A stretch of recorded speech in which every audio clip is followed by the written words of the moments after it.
Alright guys, here we are in game 4.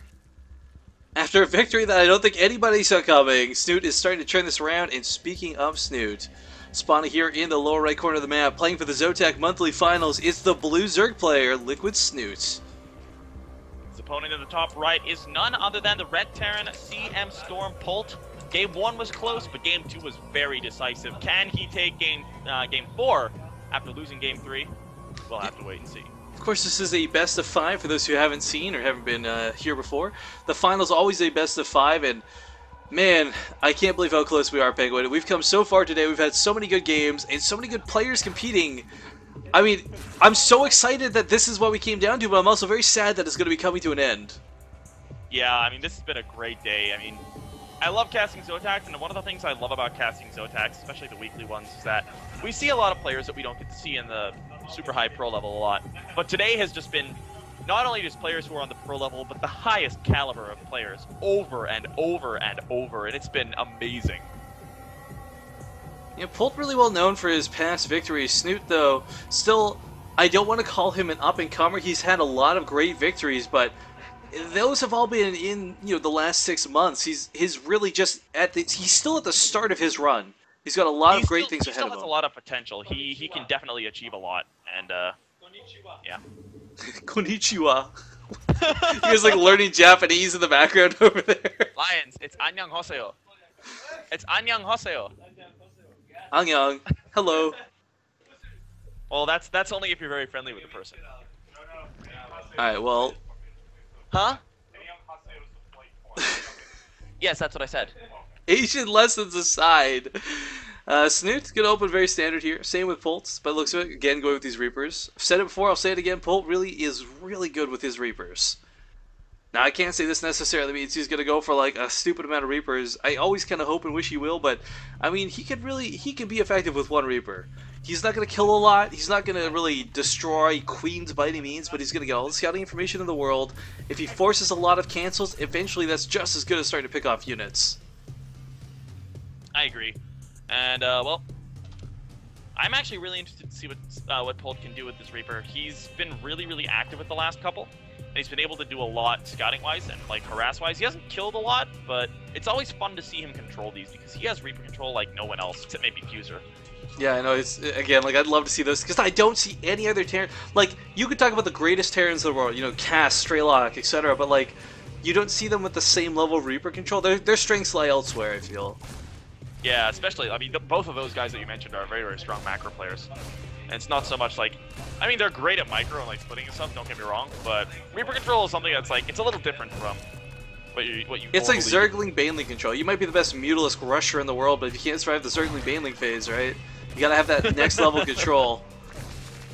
But Reaper, okay, it's picked up a couple links. Gonna continue to pick off a couple more. Hellion follow-up to this. Very standard stuff. But as we've seen here today, Snoot, despite losing these games early on, still shuts down the standard stuff. He gets the walls up when he needs to. The Hellions have really... I don't think the Hellions have killed any drones throughout this entire series, and if they have, it's been very low numbers.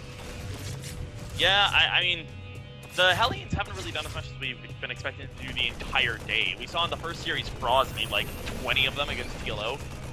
And didn't do like anything. Yeah, but even back then, the best counter, just go for that wall, get something secure up so that they can't run past, because Hellions, unless you helicopter them in, sorry, I guess elevator them in, I should say, because medevacs... Helicopter them in? I'm thinking like, emergency medevac, get me out of here type thing, but no, unless you elevate their...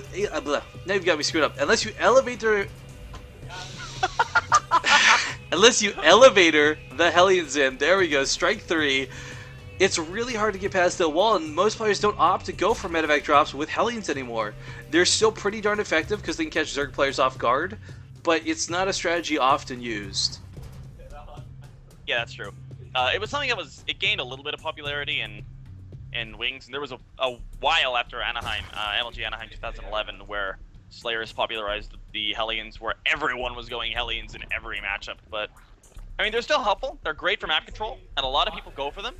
But a lot less people go for those like Hellion all-ins.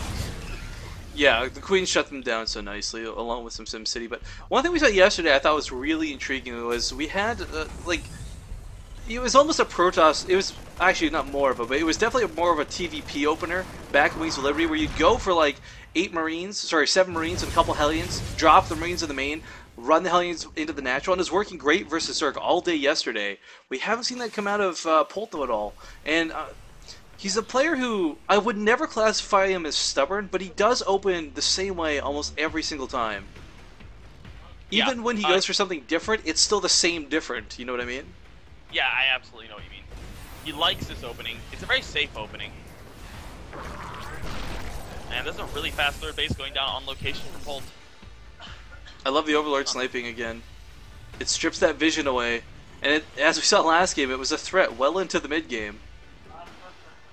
Always, man. That Viking is a hero. And there was an Overlord at the third which flew away when the Viking was there. So he hasn't actually seen that, which is kind of cool. It still bugs me that Hellions don't do more damage to buildings. Like, just you're engulfing something that's biomass on fire.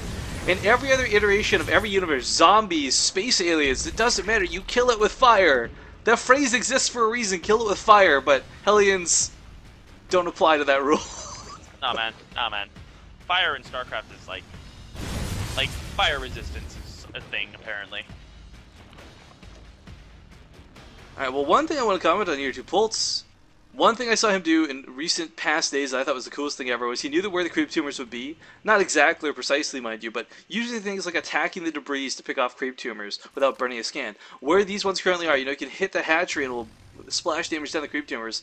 All these things are within the realm of possibility, and it's really cool knowing that Poltt has done stuff like that in the past. He could do it here today if he wasn't constantly driven off by these roaches. Yeah, Snooze just got a very, very few roaches out at the moment. I think he has, actually now he has 14 because a bunch just finished.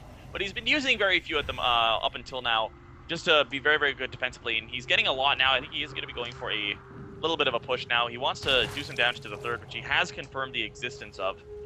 He wants to force at least a lift, maybe drop some creep there if he can manage that. But we'll see if he's able to do some damage. He is getting Overlord speed as well, so I think he does want to drop creep. No way that Overlord was in range of the Widowmine. What the hell? Yeah, man.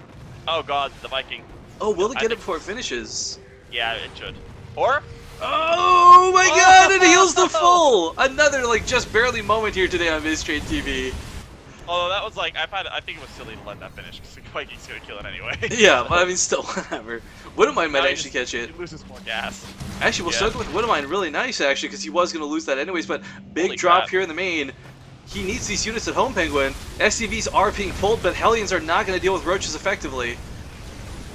Yeah, this is going to be kind of interesting. It's going to be coming down to how well Poltt can be aggressive at the same time. Two mines finishing up on the high ground. Will they get good damage done? They do! But there's so many roaches, I don't know if it's going to be enough. There's not really all that much to hold. Stim is actually done. So his offensive damage has not been that great either. He's getting kind of shut down here, quite frankly. No drones picked off yet, but meanwhile, SCV's spam repairing the Hellions, because what else can he do? I think this is going to go to Game 5. Might take this, yeah. And Snoop pushing forward. This is the Snoop build, man. The fabled Snoop build. Super duper roaches, man. Only best way to describe this. Yeah, Polt's hanging in, but just barely. The damage he's done. Yeah. He's dropping in the third now.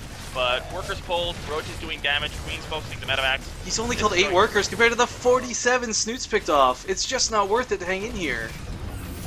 If it had caused more economic damage, I would understand Poltt wanting to stick in this, but man, this is not working for him at all. The medevacs cleaned up at this point. Roach is just everywhere on the field. I mean, even if he cleans up the main, he's got 7 SCVs on the field. Mules will help. GG. Not finished that. Alright. We had a deal, Rifkin. It's been lovely casting with you. Alright, well, you want to give any... I need some food. Well, I was going to say, you want to do any shoutouts or anything before you take off? Yes, I would like to give a shout out to Rifkin, at Riff_Kings on Twitter. Follow me, at Penguin, well, MII Penguin. Nerox is staring at me with weird eyes, so I can't think properly. He has, like, mesmerizing ginger soulless eyes. Dude, how's Nerox's English? Let me cast with him. No. Yes, okay, yes, Nerox. Would you like to cast the last game? Haha, he's coming. Awesome. I've never cast Nerox before, so this could be bad.